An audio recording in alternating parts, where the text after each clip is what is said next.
going on, everybody? This is Dave from Post Rock Promo. I'm here with Sketchshow from Southampton, England. How's it going, guys? Sweet. Great, Yeah. great. How are you? I'm doing good. Thank you for asking. Let's jump right into it. So when and how did you guys form? So basically there was a group at my university called the Live Music Society. And I, for a while, was trying to find a band. I was really enjoying funk jams and stuff like that. And I just posted on there, does anyone want to be in a band? I've been writing music. It's kind of funky. It's got like prog influences. It's got math rock influences. I don't know what to call it, but I've got all these weird influences. And then Luke saw that, replied, and he'd left university at this point by a few years. He said he was well up for it. I sent him some songs, and he said these are cool. And then I brought in people I knew, the bassist at the time, Joel, and Scott, who really knew Joel rather than me. And then it was like, this sort of group of four of us just jamming, playing the songs. And then eventually we were like, all right, let's get a singer. And that took about a year, I think, before we found Saturn. So we really have been a band since about end of 2015, I want to say. So for 5.5 years. And since then we've only changed a bassist. So it's still very much in its primitive form. But yeah.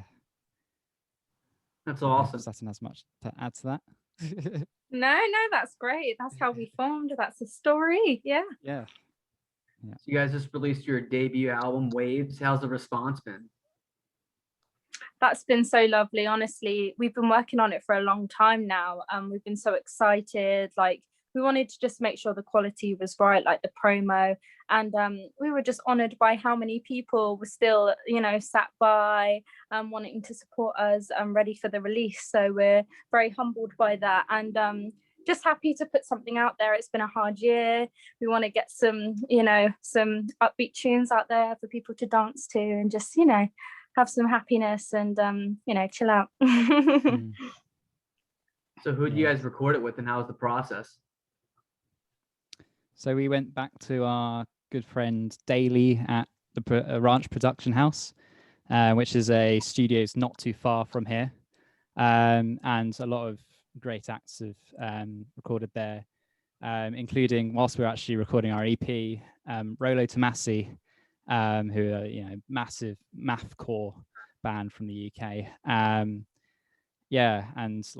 Several big Southampton artists like Creeper have recorded there, and so it's renowned, and we wanted to get on that because it's so near. And we had such a good time recording Patchwork there that we thought, well, it was just the easiest option really, to go back there and get Waves recorded with Daly again. And it's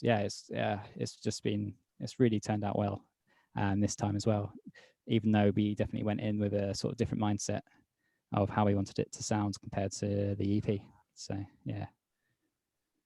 Daly's really, really lovely as well. Like you said, with Patchwork EP, we just knew we wanted to go back because he has this way you just feel so relaxed. It brings out the best in you. And I think all of us felt the same, like all of the guys, we just felt really comfortable and felt like we could get the best out of our recording.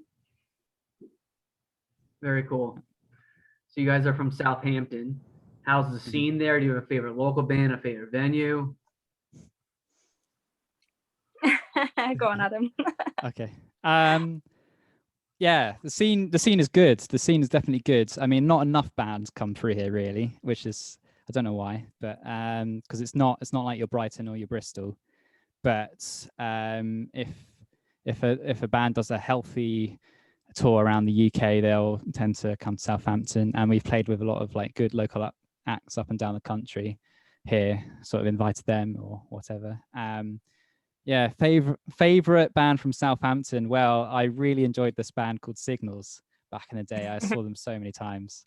They're no longer really going anymore, which is a shame. They're great people, but yeah, they absolutely, they were definitely my top acts. But I also love a band. I have to shout out Wild Front, who are not anything to do with math as such. They're very dream poppy, and they're mainly based in Brighton now, but they're also down to earth and have just create amazing music, really. We've got such a lovely base of musicians in Southampton. Like a lot of us are quite close as friends because we've, either people have studied or we've grown up around here, and we've got a really nice community. So it's really nice to, get on board with like, even friends in bands. So there's a Formal Horse, who are a proggy band as well. So yeah, it's just a really nice scene. And you've got venues. There was the Talking Heads that has unfortunately shut down now, but I have to mention it because it's quite a nice space. It was a nice space for everyone. The 1865, we've got Joiners, Heartbreakers. Like, we might be quite small, but we've got lots of gems here. And I miss acoustic gigs as well. We've got a nice little acoustic scene where you'd have a few nights where it'd be quite chilled. And you'd sit down and you kind of, people would really, it would be a lot of songwriting and it'd be very raw. So it's very connected and intimate. So there is so much that maybe people don't realize that we do have here. So we're very lucky. Yeah, absolutely. That's sick. So who are your biggest influences? For me, so when I started playing, writing music for band, I was really into this band called Chon, who are from San Diego. And just the way they play guitars has just always amazed me. The way they write instrumental music with these brilliant melodies. I've always been hooked on them. And whilst maybe it's a bit of a humble statement, but I just don't see myself anywhere near their guitar playing. But it certainly influenced me to write sort of in the style I do.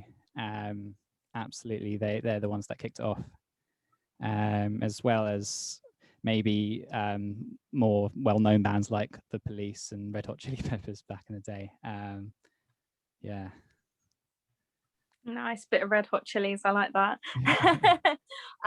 I'm going to be cliche. Like, we always get compared to Paramore, and I'm not surprised because they are a huge influence of mine vocally, mainly because of the strength, the range. I think it's like 7 octaves. Hayley can sing. The way she uses her voice is so powerful. The lyrics she writes is just very emotive and honest. Just, she puts her feelings out there, and I love that. People could just be their authentic self, so I love that. So that's a big influence. What else? We've got such an eclectic mix as a whole band. Like, I like everything. Scott loves them too. Hiatus Coyote, like, I've listened to them more since speaking with the guys. Pliny, like, I know Adam and Luke loves. Will, the bassist, he loves Nightwish. What else? What's the other band? Evanescence he loves, and I love pop. I like female rap, so that's completely different. So we've got that and acoustic. There's a big nice like mashup in there, so I think it's really useful and exciting when we put everything together. It's quite a mix, as you can probably hear in the album, so it's quite fun. That's awesome. So now I'm going to ask you guys some non-music questions. It's a good way for me to get to know you. I did this for the other bands I interviewed. Are you ready? Sure. All right. First one. Would you rather be invisible or have super strength? I'd say invisibility. You could find out a lot that way. Yeah, I think I prefer invisibility. Like, I don't know what I need super strength for. Yeah.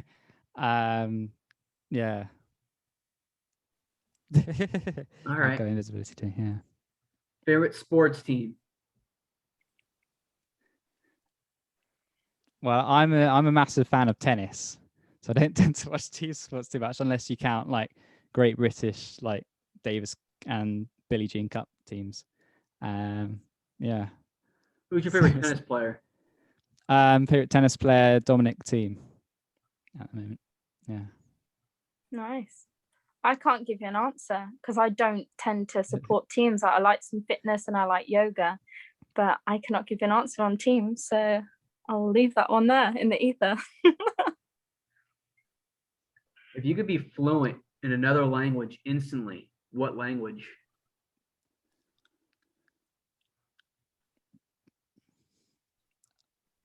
I'd have to go with like something that is just notoriously difficult, but maybe something like just Mandarin, to be honest. Something that a lot of people speak, but is difficult for an English person, I think. But then you could talk to a lot of people because we have a lot. There's a high number of Chinese people around the world, and there's a high number of Chinese people in the UK. It'd be so useful, just to I think. I'd have to say Korean myself. I do like a bit of K-pop, and I just think the sound of the language is amazing. If I was thinking more like useful, maybe it would be French, because I know it's in the top maybe 5 in the world. But yeah, Korean sounds great. We'll go with that. That'd be pretty sweet. If you had $1 million and you could donate it to any charity, what charity?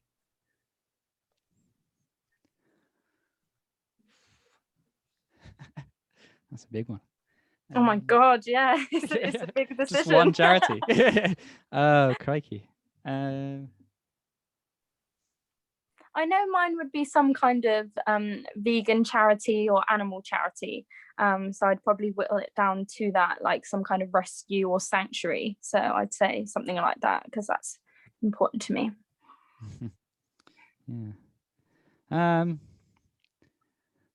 I probably want to put it towards something like a shelter of some sort for people who are homeless, maybe, or people who are escaping abusive partners or something like that.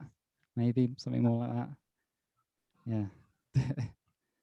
I don't know how much £1 million would be for them, but I imagine it'd be substantial, because I know like different charities, £1 million either means a lot or not very much. Like something like cancer research, it can mean not very much, but something like where you're helping people directly, like a shelter, it might be actually helps loads of people. I don't know. If you guys could go back in time and talk to one world leader, who would it be? Oh. These are good questions. Wow, I've never had these questions before, so World leaders. See, I'm not heavily into politics, so I'm like, ooh. Or it could be a person of huge influence.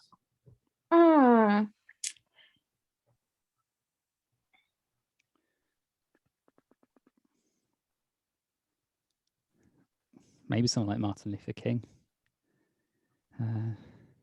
Yeah, that came across my mind as well. Yeah. I can't think of anything. Or maybe like Emmeline Pankhurst or something like that, Yeah. I know it sounds bad, but like obviously the language barrier, but like Hitler came to mind, because even though he's an awful guy, it would be so like interesting to be like, what is going through your head? Like, so psychological analysis. Could be very depressing and quite hard to talk to. But yeah, Gain a lot of insight. Yeah, for sure. All right, last question. What are some places in Southampton that visitors should check out? What's here? I always say that the things best about Southampton aren't actually in Southampton. Like the New Forest, absolute must for anyone who likes country or walking. Absolute must. It's beautiful. Like one of the most beautiful places in the UK for me. I'm so glad I live next to it. Yeah, I would say that's the absolute must. You're so right there. Like, it's so vast and there's miles of it, and it's just so gorgeous. Like, you forget because you're right next to it, like how, like you said, lucky you are to be by so much forest. What would I suggest? Cafe Thrive is an amazing vegan cafe. Yeah, shout out Cafe Thrive. Got to shout out. Cafe Thrive. Art House as well. They're great. Yeah.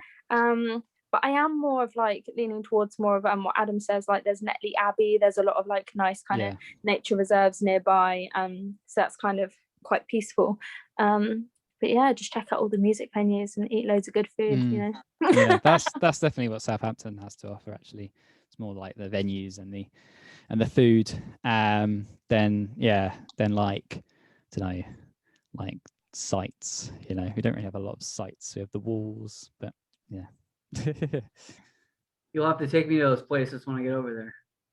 Oh man, yeah, I absolutely. mean, see, like we do have a lot of that. Like we got Leek Beach and like lots of beaches. So I guess we're missing out that, which is a bigger thing. Yeah. So. Yeah, but then people go to Bournemouth for the beach, really.